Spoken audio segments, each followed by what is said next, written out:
Bang Rocky. Ya. Jadi kira-kira 2024 milik siapa? Milik mereka yang bersiasat demi memperoleh kembali hak kebenaran. Amin.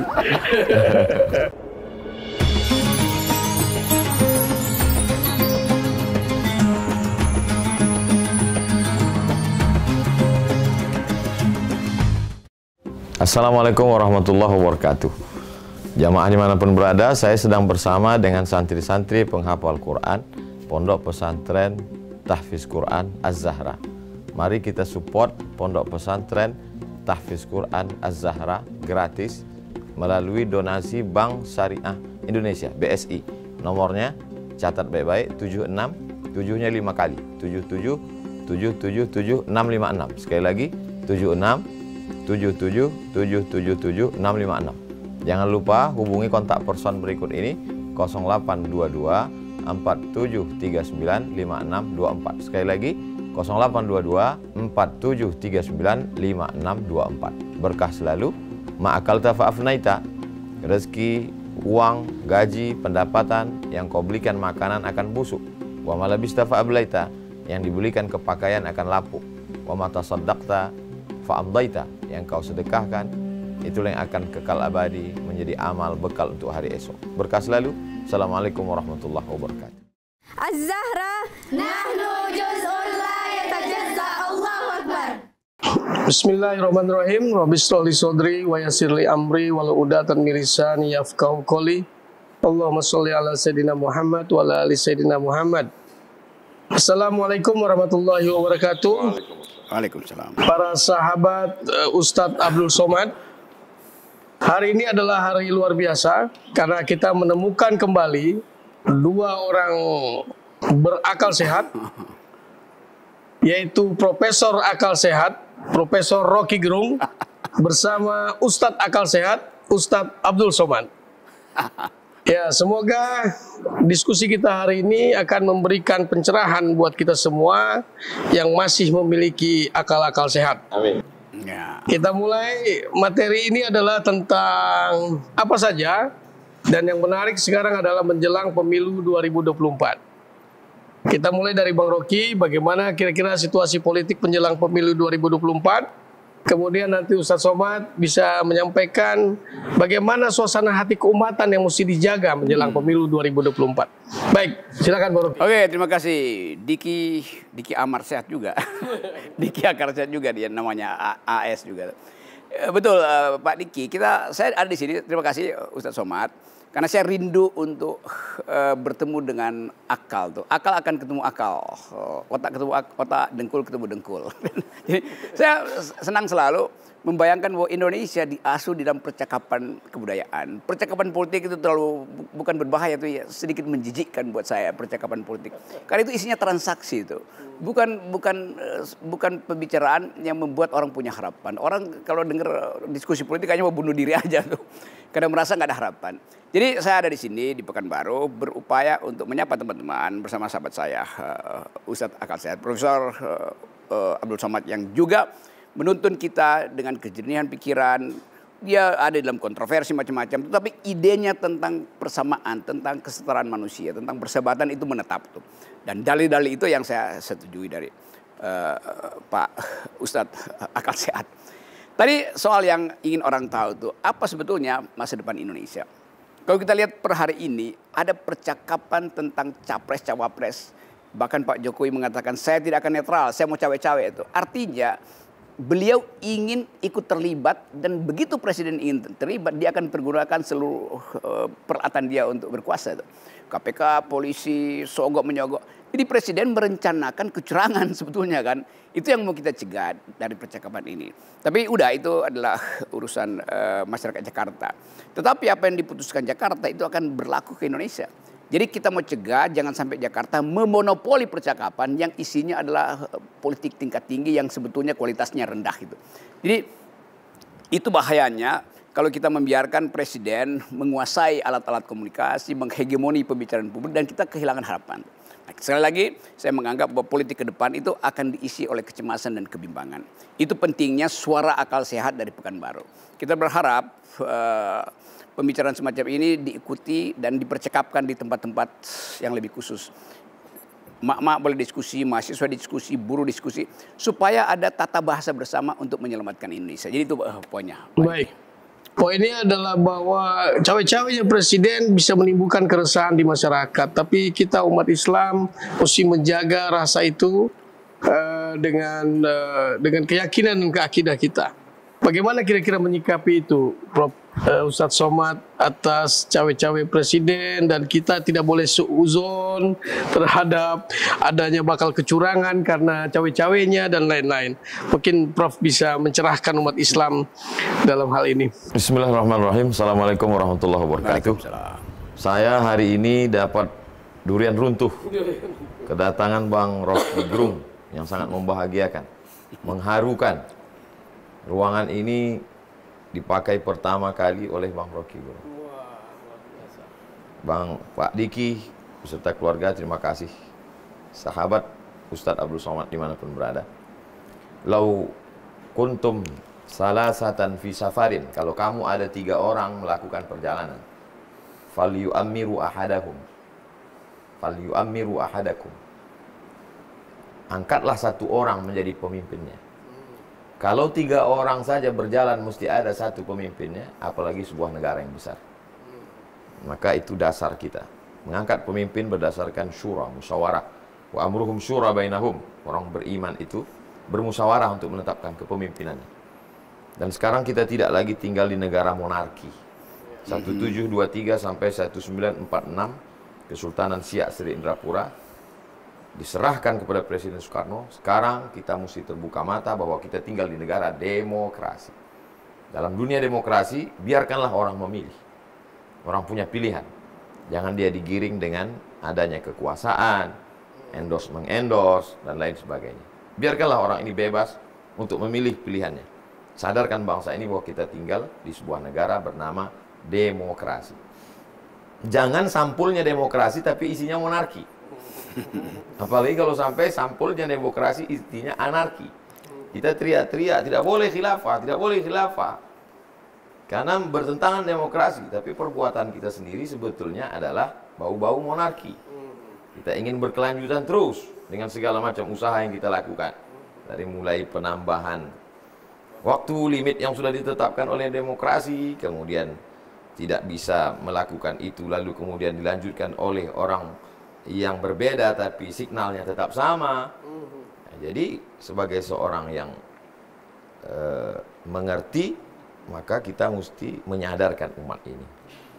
Lagi-lagi memang itulah perlunya akal, itulah perlunya otak. Itu semua ayam kalau dibelah kepalanya yang putih-putih itu ada di kepala dia, di kepala manusia pun ada. Tapi kalau akal belum tentu ada. Karena akal itu adalah alat untuk berpikir, menemukan kebenaran, kejernihan. Masyarakat yang tidak punya kepentingan, insya Allah pikirannya jernih. Dan komunitas itu yang ramai, itu yang banyak, itu yang memberikan suara. Suara terbesar dalam demokrasi berada di kedaulatan rakyat, rakyat yang berdaulat. Jadi silakan saja orang-orang yang punya kekuasaan, punya harta menunjukkan kekuasaannya. Tapi ingat, Orde Baru 32 tahun. Dengan segala perangkat kekuasaan yang ada. Toh pada akhirnya tumbang juga. Kenapa? Karena masih ada orang-orang yang berakal, orang-orang yang cerdas. Ada satu neraka khusus yang disiapkan. Lau kunna nasma'u, andai kami mau mendengar, au naqilu, andainya kami mau berpikir, makunna min ashabis sa'ir, kami tidak akan masuk ke dalam neraka sa'ir. Jadi orang selalu berpikir kalau tidak puasa masuk neraka, tidak sholat masuk neraka. Ada satu neraka khusus untuk orang yang tidak berpikir. Jadi tidak berpikir itu juga berdosa. Namanya apa tuh? Koalisi. Koalisi orang yang tidak berpikir maksudnya. Jadi orang yang tidak berpikir itu juga melakukan dosa besar. Makanya perbedaan kita dengan binatang itu adalah lahum qulubun la yafqahuna biha. Mereka punya akal tapi tidak dipakai untuk berpikir. Apakah karena tidak tahu atau karena pura-pura tidak tahu karena ada kepentingan? Tapi lagi-lagi porsi manusia yang paling banyak adalah orang yang berpikir, insya Allah. Jadi Tidak ada opini publik, yang ada adalah opini yang selalu dipublikasikan setiap hari. Dan Bang Rocky dengan berbagai macam channelnya, sampai-sampai itu keluarga saya, kalau saya pergi kemana-mana, pasti mereka akan bilang, halo, halo. Itu halo-halo itu kan khasnya Bang Hersubeno Arif. Oh, oke. Saking seringnya. Ini nanti kalau pergi ke sana, pergi kemari, pergi belanja, pasti punya, halo, halo, apa kabar kita semua? Ini pasti ini Bang Rocky. Oke. Jadi kita bersama untuk mengembalikan masyarakat ini supaya berpikir jernih. Insya Allah. Coba sebelum pertanyaan berlanjut, kan tadi saya terangkan bahwa keadaan kita mencemaskan tuh. Politik tanpa publik, urusan publik jadi urusan privat. Lalu Pak Ustadz Abdul Somad menerangkan bahwa sebetulnya kepemimpinan itu dihasilkan oleh pertemuan minimal 3 orang, ada percakapan, lalu ada kesepakatan, oke Anda memimpin gitu. Jadi sesuatu yang namanya pemimpin itu ditakdirkan karena dipilih di antara yang sama tuh. Bahasa Latinnya primus inter pares tuh. Nah, kita menginginkan itu. Kita menginginkan ada suasana demokratis di mana seseorang itu kita izinkan atas dasar hak etis dia, bukan atas dasar uang dia yang banyak atau jago macam-macam gitu. Nah, Pak Diki ini caleg PKS. Ini bajunya saya bisa duga dari awal tuh. Dia berupaya untuk masuk di dalam keadaan yang seperti saya gambarkan. Apa alasannya coba? Kan mestinya udahlah itu akan menambah kerumitan atau apa yang menyebabkan Diki ini berupaya untuk masih nekat untuk bermain politik atau masuk dalam politik? Calon PKS dari. Jadi moderator ditanya. Ya, kita bisa saling jadi moderator itu. Karena kita orang-orang berdemokrasi. Ya, kan nanti orang bertanya, oh itu ini bajunya PKS. Oke, sebagai calon legislatif PKS dari Kalimantan Tengah itu, apa yang bisa Diki bayangkan buat Anda bisa mengubah konstelasi yang kita gambarkan tadi? Politik itu kan buruk sekarang tuh. Kira-kira apa tuh? Niat dan nekatnya apa tuh? Iya, sebetulnya saya sudah tahu bahwa masuk ke dalam dunia ini kita bisa menjadi bagian daripada sistem yang buruk, kemudian kita hanya sendiri yang baik misalkan. Tapi itu jauh lebih baik daripada kita membiarkan semua sistem itu diisi oleh orang-orang yang buruk. Oh, itu. Jadi saya berjuang, saya tahu benar. Dan setiap orang yang masuk pasti begitu pernyataannya. Ya, coba. Jadi saya berpikir seperti yang pernah disampaikan oleh Ustadz Somad juga, bahwa menang atau kalah, besar atau kecil nanti di parlemen orang-orang baik, tapi paling tidak Allah tahu di mana kita berpihak. Keberpihakan kita kepada kebenaran, kepada jalan yang diminta oleh Allah, itu pasti akan mendapatkan kemenangan, akan mendapatkan keberkahan. Saya hanya berharap dari kekuasaan dan kebesaran Tuhan saja.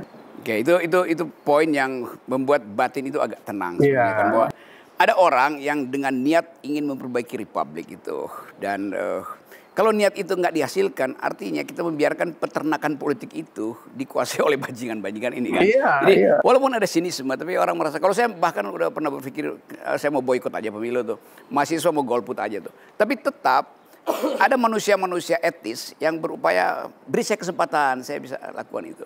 Nah, janji semacam itu masih harusnya dipegang oleh para politisi itu. Jadi mungkin kita tahu di ujungnya tetap ada transaksi. Tetapi niat untuk memperbaiki republik bisa mulai dari partai politik, bisa mulai dari gerakan buruh mahasiswa, bisa mulai dari pesantren, bisa dari siapa aja. Yang penting ada kejujuran mengucapkan. Itu saya terpaksa mesti bertanya langsung jujur pada saudara Diki. Karena tadi dalilnya kan kita hidup di negara demokrasi, tidak boleh menutup atau bahkan menyembunyikan informasi, bahkan niat untuk masuk dalam urusan publik harus dibuka dari awal. Dan ini ruangan terbuka di Pekanbaru, dan kita ingin ada figur-figur baru juga di DPR nanti. Amin.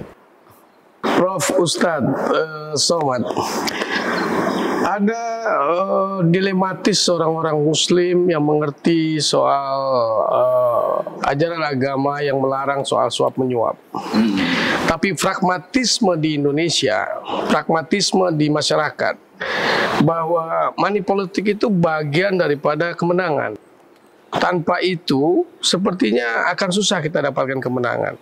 Sementara ada hak kita, orang-orang benar, orang-orang baik, harus berada di bangku-bangku parlemen. Tapi mereka tidak bisa menduduki itu kalau mereka tidak melakukan money politik. Oh, ini pertanyaan filosofi berat. Sehingga bayangkan, di satu sisi kita ingin menempatkan hak kita orang benar berada di parlemen, di satu sisi pragmatisme masyarakat tidak bisa kita lakukan tanpa money politik. Sehingga ada yang menyampaikan ke saya tidak mau sampaikan ustadznya, dia bilang, Pak Niki sedang mengambil haknya. Bapak boleh lakukan itu dalam rangka Bapak mau merebut hak kebenaran berada di parlemen. Bagaimana menurut Pak Ustadz? Ada sebagian umat Islam yang tidak mau berpolitik karena dia anggap politik ini jahat. Politik ini produk kafir. Politik ini datang dari barat. Demokrasi ini bukan barang milik kita. Maka dijawab oleh Syekh Yusuf Al-Qardawi, ulama besar, sudah meninggal di Qatar. Ketika seorang mencoblos, maka saat itu dia sedang bersaksi di hadapan Tuhan. Saya bersaksi bahwa orang ini layak untuk menjadi wakil saya, menjadi pemimpin saya 5 tahun ke depan. Jadi itu adalah bentuk kesaksian. Ada 3 dosa besar, kata Nabi. Pertama, mempersekutukan Tuhan. Yang kedua, durhaka pada orang tua. Yang ketiga, bersaksi palsu. Maka seorang muslim yang beriman ketika dia mencoblos, dia sedang bersaksi di hadapan Tuhan. Maka lagi-lagi trust, kejujuran dia kepada Tuhan. Itu yang selalu saya sampaikan. Kita mesti terlibat dalam pesta besar ini. Jangan sampai tidak ikut. Karena kalau kita tidak ikut, nanti dari mulai lampu listrik kita sampai jalan raya yang kita lewati, itu semuanya adalah bagian dari keterlibatan kita. Jangan setelah orang duduk baru kita ribut. Mengapa tidak berkontribusi dalam politik ini? Oh, politik ini jahat. Seandainya ada 10 orang, lalu kemudian dipakai demokrasi. 10 orang ini disuruh bermusyawarah. Kita main bola atau sholat. Yang 9 mengatakan kita main bola. Maka yang 1 sholat. Nggak jadi sholat. Kenapa? Suara terbanyak suara Tuhan. Maka Tuhan ketika itu adalah yang 9. Kata Tuhan main bola. Tapi bisa dibalik. Orang baik memilih. Yang 9 mengatakan kita ke masjid sholat. Habis sholat baru kita main bola. Maka dia menjadi baik. Jadi kalau begitu bukan politiknya yang jahat, bukan demokrasinya yang jahat, tapi orang yang masuk ke dalam. Kenapa pecandu narkoba, penjahat bisa duduk? Karena orang baik tidak menempatkan dirinya. Nah, ini salah satu dalil Pak Diki nanti. Bisa dipotong.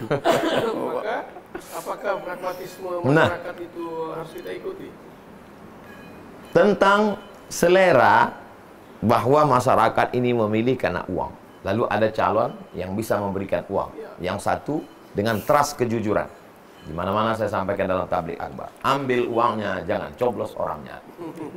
Jadi orang yang menyebar uang, ketahuan dia jahat, dia bohong. Tahun pertama dia akan balik modal, tahun kedua dia akan nabung, tahun ketiga dia akan menarik, tahun keempat dia mempersiapkan lagi, tahun kelima dia duduk lagi. Maka orang-orang begitu, uangnya akan diambil. Dia tidak lagi ditakut-takuti KTP kamu sudah bersumpah. Kalau dia nyuruh sumpah gimana Ustaz? Bersumpah aja. Terus gimana? Nanti kamu puasa 3 hari. Jadi dia pakai siasat, kita pakai siasat. Ada salah satu kiai, Ustaz, dalam ceramahnya mengatakan, kalau jam kita hilang, lalu jam kita ditemukan oleh seorang yang jahat, jam saya itu bukan jam dia, tapi tetap jam saya. Maka saat saya mau mengambil jam saya, ini jam saya. Iya memang jam Bapak. Mari jam saya. Wani piro. Maka saat itu saya bayar. Saya tidak sedang menyogok. Karena saya sedang mengambil hak milik saya. Inilah dalil yang sedang dinanti-nanti Pak Diki. Dapat kan? Oke, saya tidak menyarankan bahwa money politik harus dilakukan, tapi terkadang kita terperangkap dalam situasi mengalahkan orang-orang jahat yang punya uang besar, yang membayar, mesti kita kalahkan juga, bukan dengan uang, dengan kebijakan, ya, yang tentunya saja kita harus memberikan sedekah sekedarnya kepada mereka, agar mereka tetap bisa memilih kita. Politik itu bahasa Arabnya siasah. Siasah itu sudah jadi bahasa kita, bersiasat. Jadi kalau orang yang lurus-lurus tabung aja, nggak pandai belok-belok, nggak usah di situ. Jadi tidak, sekali lagi di sini tidak memberikan kebenaran terhadap money politik, karena di dalam undang-undang pemilu pun dilarang dan itu pidana. Akan tetapi kita tahu kenyataan di lapangan bahwa pragmatisme masyarakat sangat bergantung kepada itu. Maka para caleg-caleg umat Islam sebaiknya mesti bersiasat, mensiasati bagaimana caranya kemenangan tetap di tangan, tidak di tangan orang-orang yang mempunyai uang banyak. Bang Rocky. Ya. Jadi kira-kira 2024 milik siapa? Milik mereka yang bersiasat demi memperoleh kembali hak kebenaran. Amin. Menyebutkan nama seseorang? Enggak, itu itu hal yang akan diukurkan nanti. Tetapi kita bisa kasih sinyal dari awal bahwa mereka yang sedang tersolimi sekarang justru mereka yang berhak untuk kita bela. Kan kita lihat ya siapa yang lagi tersolimi itu, dan siapa yang lagi membohongi rakyat, dia nggak boleh kita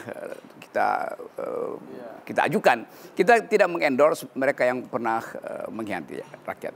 Jadi silakan tafsirkan kalimat saya. Karena ada juga yang sinyal kanan belok kiri. Ya, ada yang sinyal maju ternyata mundur. Jadi teman-teman, saya berupaya juga untuk memberitahu pada publik bahwa di era depan itu lalu lintas money politics itu akan sangat kencang. Tetapi prinsipnya politik itu adalah the art of attacking the impossible. Siasat untuk mengatasi hal yang tidak mungkin. Nah, seringkali hal yang mungkin justru dikuasai oleh mereka yang berniat buruk. Nah, kita yang berniat baik seringkali dianggap tidak mungkin untuk maju dalam sistem parlemen. Nah, Ustaz Somad kasih semacam kisi-kisi itu. Dalilnya ada. Dan dalil itu bisa dipakai oleh siapapun tuh. Dan mereka yang ingin berniat baik, silahkan rebut kembali bahkan dengan segala cara. Jangan sampai niat baik kita dibatalkan hanya karena diwanti-wanti untuk ya jangan berbuat buruk. Oh enggak, itu urusan pertanggungjawaban setiap caleg dengan penciptanya. Nah, saya ingin agar supaya terlibatlah dalam politik tetapi dengan niat yang betul-betul ingin mewujudkan keadilan rakyat. Dan itu dimulai dengan hak pertama, datang ke TPS, pilih seseorang yang betul-betul dari awal kalian tahu, oke, minus malum dia sebetulnya lebih bermutu daripada yang lain. Kan hanya itu dasarnya tuh.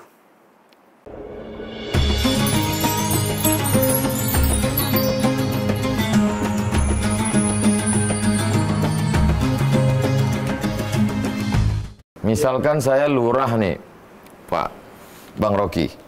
Saya lurah tapi di kampung ini udah nggak bisa lagi naik karena udah kesepakatan kemarin dengan tokoh masyarakat nggak bisa naik lagi. Tapi RT kan bisa saya atur. Bisa tuh. Lalu kemudian yang ngitung-ngitung juga udah masyarakat udah putus asa. Ya, tapi RT kan tergantung pada istrinya juga kan. Jadi suara istrinya mungkin lebih jujur daripada suara RT-nya. Punya grup WhatsApp. Punya grup WhatsApp itu juga. Jadi bisa tuh. Assalamualaikum warahmatullahi wabarakatuh. Jamaah dimanapun berada, saya sedang bersama dengan santri-santri penghafal Quran Pondok Pesantren Tahfiz Quran Az-Zahra. Mari kita support Pondok Pesantren Tahfiz Quran Az-Zahra gratis melalui donasi Bank Syariah Indonesia (BSI). Nomornya catat baik-baik, 76 7-nya 5 kali, 77 777 656. Sekali lagi 76 77 777 656. Jangan lupa hubungi kontak person berikut ini 0822 4739 5624. Sekali lagi 0822 4739 5624. Berkah selalu, ma'akalta fa'afnaita. Rezeki, uang, gaji, pendapatan yang kau belikan makanan akan busuk. Wa malabista fa'ablaita, yang dibelikan kepakaian akan lapuk. Wa mata saddaqta fa'amdaita, yang kau sedekahkan itulah yang akan kekal abadi menjadi amal bekal untuk hari esok. Berkah selalu. Assalamualaikum warahmatullahi wabarakatuh. Az-Zahra